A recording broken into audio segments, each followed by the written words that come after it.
Hello students, welcome to MD educations.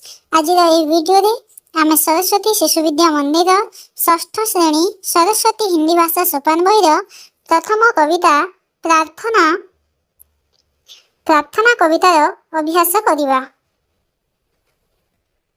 तो चलो शुरू करते हैं।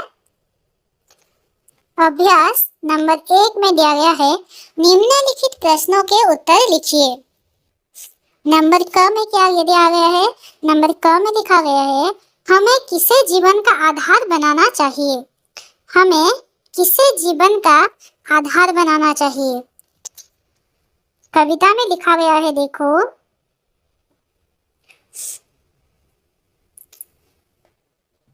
दुख अपनाकर सुख देने को जीवन का आधार करें हम। अर्थात इसका जवाब होगा, हमें दुख अपनाकर दूसरों को सुख देने को जीवन का आधार बनाना चाहिए। नंबर ख, इस प्रार्थना में ईश्वर से क्या वरदान मांगा गया है। इस प्रार्थना में ईश्वर से क्या वरदान मांगा गया है, देखते हैं।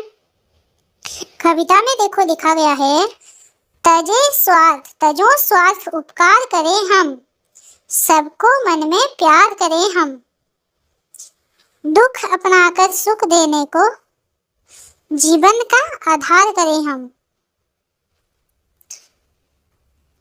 मतलब इस प्रार्थना में ईश्वर से यह वरदान मांगा गया है कि हम स्वार्थ का त्याग करें, दूसरों का उपकार करें, सभी मनुष्य में ईश्वर का स्वरूप देखें।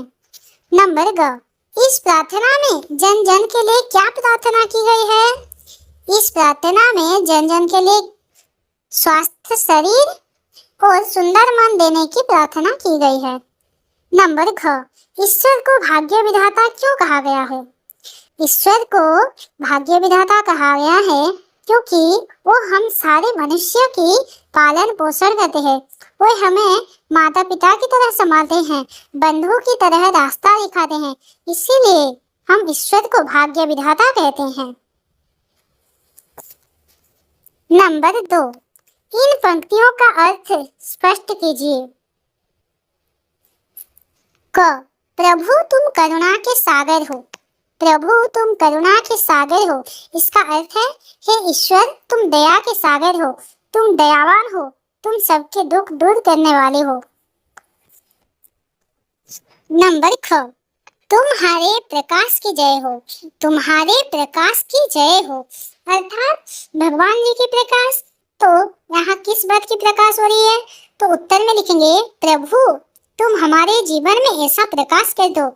भगवान जी आप हमारे जीवन में ऐसा प्रकाश कर दीजिए कि अंधकार दूर हो जाए, अंधेरा दूर भाग जाए, अर्थात हमारे अंदर ज्ञान की किरण भर दीजिए, ज्ञान की प्रकाश कीजिए। नंबर ग, कोई अकिंचन रहे न जग में। कोई अकिंचन रहे न जग में, इस शब्द का अर्थ है, हे प्रभु तुम इस जगत के सबसे बड़े दाता हो, तुम्हारे दया से इस संसार में कोई गरीब न रहे, ऐसा तुम करुणा कर दो। नंबर 3, विपरीत अर्थ वाले शब्दों को रेखाएं खींचकर जोड़िए। यहाँ पर 2 बॉक्स दिए गए हैं, तो उन्हीं 2 बॉक्सों में से एक में कुछ शब्द दिए गए हैं और दूसरे में उसके विपरीत शब्द दिए गए हैं, तो हमें उसको रेखाएं खींचकर जोड़ना होगा। बर का विपरीत शब्द होगा साप। जीवन का विपरीत होगा मरण। सूर्योदय का विपरीत सूर्यास्त। तम का विपरीत प्रकाश। स्वतंत्र का विपरीत परतंत्र। अवगुण का विपरीत होगा गुण। नंबर 4, पढ़िए और लिखिए। स्वार्थ, दोष, व्यापार, सूर्योदय, प्रकाश, भाग्य, स्वतंत्र, करुणा। देखिए यहाँ पे लिखा गया है, संज्ञा, जिस शब्द से किसी व्यक्ति, वस्तु स्थान, जाति, भाव या दशा का बोध हो उसे संज्ञा कहते हैं। संज्ञा किसे कहा जाता है?